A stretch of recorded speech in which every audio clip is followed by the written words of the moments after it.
For the half kneeling 2-arm cable row, it's first important to make sure you have a cable or pulley system of some kind. I've got a simple pulley system. You'll notice that it's attached to the pull-up bar. What I want to make sure of is that the pulley is coming down into my body at an angle, right? As opposed to a vertical pull, as in a chin-up, or a horizontal pull, as in maybe an inverted row or a dumbbell row. Now we're kind of working in that intermediary range. So I want to make sure that there's an angle there. So I have this position well above my head. I'm going to get into the half kneeling position. So my front foot or my heel is underneath the knee. My back knee is underneath the hip, and then my toes are tucked toward my shins to make sure that I'm nice and stable here. I get good traction on the ground. Common mistake is I see guys set up like this with the top of their foot on the ground. You're not athletic that way, okay? So make sure that you're tucking your toes up underneath.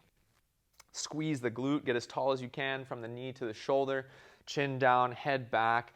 You want to make sure that you're perpendicular to the ground here. So another common mistake I see is guys, they'll load up the weight as they want to go heavy, and then they lean back like this. Well, now all of a sudden that angled row becomes a horizontal row, and it kind of defeats the purpose. So make sure that you're perpendicular to the ground here. Get as tall as you can. Try to stay super stable. Arms are completely extended. The weight is not on the ground or on the weight stack if you're using a cable machine.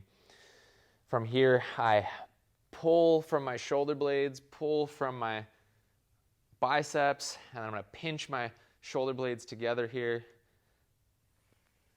just to make sure everything is engaged. Also notice that I'm not over rowing, so I'm not pulling my hands down toward my chest and then going a little bit further, right? We want to make sure that you stay just to your chest is fine, and then make sure you squeeze your shoulder blades on the back end. You should feel this in your lats, in your biceps, a little bit on your shoulder blades.